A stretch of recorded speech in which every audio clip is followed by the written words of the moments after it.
Quote Retreat by Sandor. One quote, one reflection, one thought that could bring a moment of light and energy to your day. Join me as we take a look at today's quote. The quote is by Elbert Hubbard, born 1856, died 1915. It reads, "A failure is a man who has blundered but is not able to cash in on the experience." Let's take a moment together to explore the messages within this quote. What if I told you that failure isn't what you think it is? Today we are exploring a revolutionary perspective from a century ago that completely changes how we should view our mistakes and setbacks. That's such an intriguing way to look at it.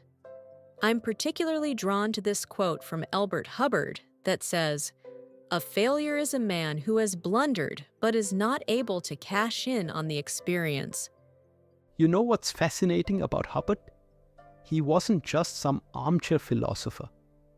In the late 1800s, he created this incredible arts and crafts community called Roycroft in New York. It became this amazing hub of creativity and intellectual discourse. Tell me more about how someone goes from writing about failure to building an entire creative community. That seems like quite a leap. Well, that's what made Hubbard such a unique figure. He started as a soap salesman, if you can believe it, and through his own failures and successes, he developed this philosophy about personal growth.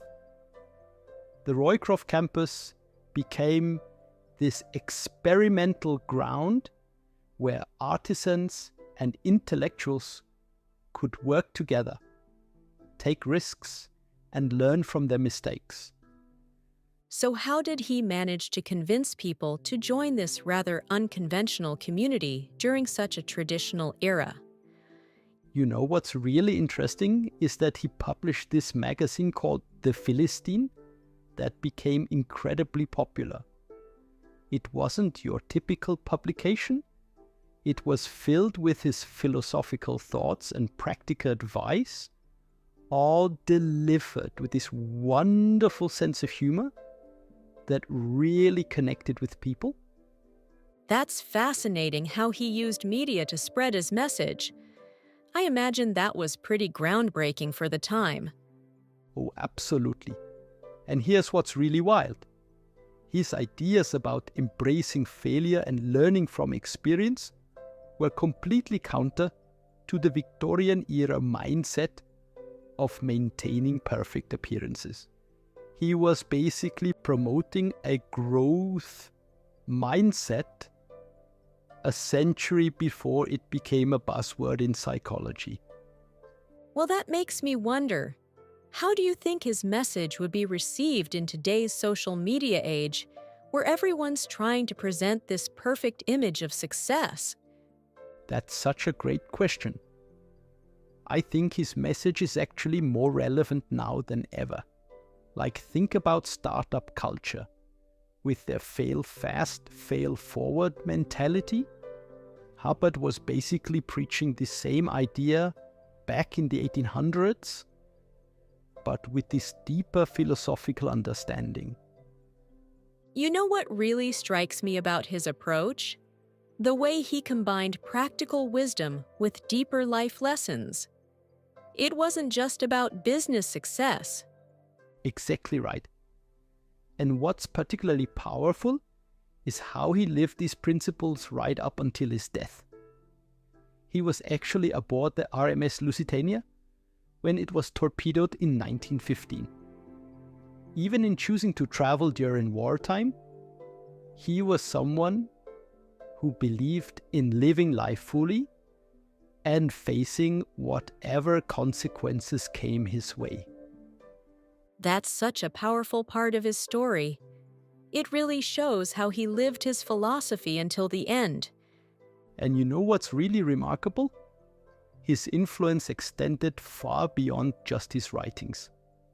The Roycroft movement he started became this incredible force for arts and crafts in America, employing over 500 people at its peak. It was like this living laboratory for his ideas about learning through experience.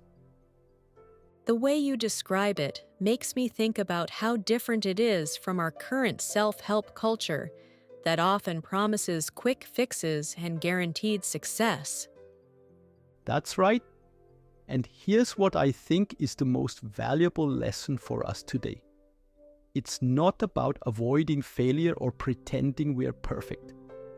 It's about having the courage to try new things, the resilience to face setbacks, and most importantly, the wisdom to learn from every experience, good or bad. You know, this whole discussion really challenges our modern relationship with failure and success, doesn't it? It really does. And I think that's exactly what makes Hubbard's message so timeless.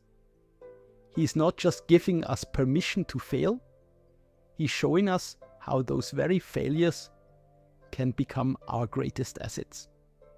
In today's world, where fear of failure often paralyzes people, that's a message we desperately need to hear.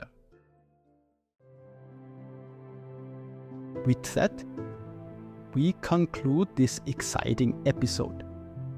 If you enjoyed this episode, I'd appreciate a like and a comment.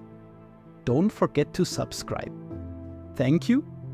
Your support truly helps this channel grow. See you again tomorrow. Yours, Sandor.